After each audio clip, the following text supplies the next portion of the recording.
नमस्कार। तर हा व्हिडिओ मिथुन राशीच्या लोकांसाठी आहे। गुरुचं गोचर होत आहे 2 जून 2026ला तुमच्या कुंडलीच्या दुसऱ्या भावामध्ये आणि गुरु इथं असणार आहेत पूर्ण 1 वर्षभरासाठी 27 जून 2027 पर्यंत।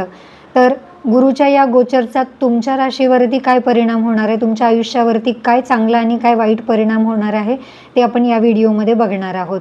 तर गुरु दुसऱ्या भावामध्ये आल्यानंतर काय होतं नक्की, दुसऱ्या भावातून आपण काय बघतो तर धन, कुटुंब, वाणी, बचत, अन्न, संस्कार आणि कुटुंबातलं वातावरण या सगळ्या गोष्टी बघतो।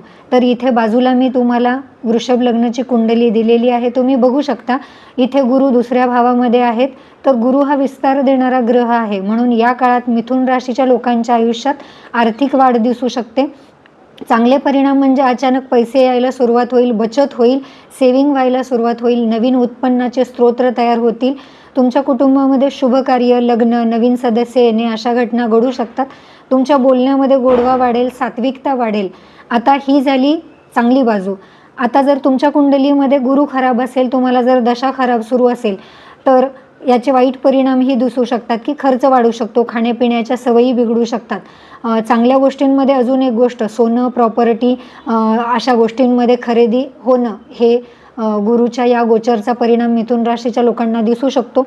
त्याचबरोबर बघा, तुम्ही इथं कुंडलीमध्ये बघू शकता गुरुची 5वी दृष्टी तुमच्या 6व्या भावावरती पडते आहे। तर गुरुच्या 5व्या दृष्टीमुळे काय फरक पडतो, 6व्या भावातून आपण शत्रू, कर्ज, रोग, स्पर्धा, कोर्ट कचेरी, नोकरीतील संघर्ष या सगळ्या गोष्टी बघू शकतो। तर याचा चांगला परिणाम काय होणार आहे तर तुम्हाला शत्रूंवरती विजय मिळू शकतो, कोर्टाचे प्रश्न सुटू शकतात, स्पर्धा परीक्षा देणाऱ्या विद्यार्थ्यांना फायदा होऊ शकतो, नोकरीमध्ये प्रमोशन मिळू शकतं, तुमच्या आरोग्यात सुधारणा होऊ शकते। पण जर तुमचा गुरु खराब असेल, कुंडलीमध्ये जर दुष्ट ग्रहांसोबत असेल किंवा चुकीच्या भावामध्ये असेल, वक्री असेल, नीच राशीमध्ये असेल तर मात्र तुम्हाला या गोष्टींचा त्रासही होऊ शकतो। कर्ज किंवा EMI यांचा दबाव वाढू शकतो, ऑफिसमधलं राजकारण वाढू शकतं, काही लोकांना पोट, लिव्हर याचे त्रास होऊ शकतात, वजन वाढू शकतं। तर यासाठी तुम्ही काळजी काय घेणार आहात तर कर्ज घेण्यापूर्वी 10 वेळा विचार करा। एखाद्यासोबत वाद करताना शक्यतो ते टाळण्याचा प्रयत्न करा, वाद होऊ देऊ नका। तर इथे तुम्ही कुंडलीमध्ये बघू शकता गुरुची 7वी दृष्टी पडत आहे तुमच्या 8व्या भावावरती। 8वा भाव हा खूप महत्त्वाचा असतो, कारण 8व्या भावातून आपण मृत्यू, मानसिक त्रास, अचानक घडणाऱ्या घटना, गुप्त गोष्टी, अध्यात्म, आपलं सासर या गोष्टी बघत असतो। जेव्हा गुरुची 7वी दृष्टी इथे पडते तेव्हा तुमची अध्यात्माकडे ओढ वाढू शकते, ज्योतिषशास्त्रामध्ये, हीलिंग, रिसर्च क्षेत्रामध्ये तुमचा रस वाढू शकतो, तुमच्या जीवनामध्ये मानसिक त्रास कमी होऊ शकतो, अचानक धनलाभ होण्याचीही काही लोकांच्या बाबतीत शक्यता आहे। जुने अडकलेले प्रश्न जसं की वारसा हक्काच्या बाबतीतील जर काही प्रश्न असतील तर ते सुटू शकतात। याचबरोबर जर गुरु खराब असेल तर मात्र तुम्हाला अचानक मानसिक त्रास, नात्यांमध्ये अंतर येणं, याचबरोबर अचानक खर्च वाढणं, आरोग्याच्या तक्रारी, सासरच्या लोकांसोबत वाद होणं या सगळ्या गोष्टी गुरुच्या या दृष्टीमुळे घडू शकतात। तर शक्यतो अशावेळी कुठलीही रिस्क घेऊ नका, शॉर्टकट वापरू नका, कुठेही इन्व्हेस्टमेंट न विचार करता करू नका, तुमचं नुकसान होण्याची शक्यता आहे। तर गुरुची 9वी दृष्टी तुमच्या 10व्या भावावरती पडते। 10व्या भावातून आपण करिअर, समाजातील मान सन्मान, तुमचा बिझनेस, तुमचं कर्मक्षेत्र, तुम्ही ज्या कुठल्या क्षेत्रामध्ये काम करता तर त्या क्षेत्रावरती गुरुची 9वी दृष्टी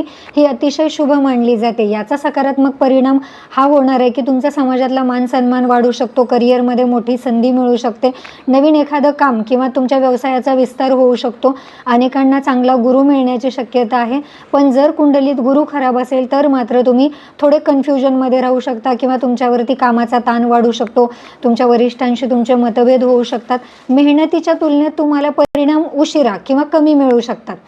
तर थोडक्यात मिथुन राशीच्या लोकांसाठी ज्यांचा गुरु शुभ स्थितीत आहे, गुरु उच्चचा आहे किंवा केंद्र किंवा त्रिकोणात आहे, ज्यांना चांगली दशा महादशा सुरू आहे, त्यांच्या बाबतीत हे गोचर धनवाढ, करिअर ग्रोथ, विवाहाचे योग, प्रसिद्धी, आध्यात्मिक प्रगती या सगळ्या गोष्टी घेऊन येणार आहेत। पण जर गुरु खराब असेल तर मात्र राहू, केतू किंवा शनीचा प्रभाव असेल तर मात्र तुम्हाला आर्थिक चढउतार, मानसिक ताण, कौटुंबिक मतभेद, आरोग्याच्या समस्या, करिअरमध्ये अडथळे जाणवू शकतात। तर ज्यांना कुणाला गुरुच्या गोचरचा त्रास होईल त्यांनी एक गोष्ट करायची आहे, गुरुचा जो मंत्र आहे ओम ग्राम ग्रीम ग्रौम सम गुरवे नमः हा मंत्र 108 वेळा जपा किंवा केळीच्या झाडाला रोज पाणी घाला. त्याचबरोबर शिक्षक, गुरु किंवा वडीलधारे जे कोणी घरामध्ये व्यक्ती असतील त्यांचा आदर करा, त्यांना उलटून बोलू नका. गरीब विद्यार्थ्यांना मदत करा. मदत करायची म्हणजे त्यांना शालेय वस्तूंचं जर दान तुम्हाला करता आलं तर अतिशय उत्तम. जर तुम्हाला आर्थिक अडचणी असतील तर तुम्ही गुरुवारी गाईला चारा घालू शकता किंवा गूळ खायला घालू शकता. त्याचबरोबर तुम्ही रोज पुरुष सूक्त वाचा, जेणेकरून तुमचा गुरु मजबूत होतो. तुम्हाला आवडेल त्या देवाचं रोज नामस्मरण करा. शक्य तितकं नामस्मरण करण्याचा प्रयत्न करा. मेडिटेशन करा. अशा प्रकारे एक गोष्ट लक्षात ठेवा, गुरुचं गोचर हे फक्त तुम्हाला दिशा दाखवत असतं. बाकी सगळे चांगले किंवा वाईट परिणाम हे पूर्णपणे तुमच्या कुंडलीवरती अवलंबून असतात. तर तुम्हाला तुमच्या कुंडलीचं पूर्ण विश्लेषण करायचं असेल तर डिस्क्रिप्शन बॉक्समध्ये नंबर दिलेला आहे. त्या नंबरवरती तुमचे सगळे डिटेल्स मेसेज करा. तुम्हाला जर हा व्हिडिओ आवडला असेल तर लाईक, शेअर आणि सबस्क्राईब नक्की करा.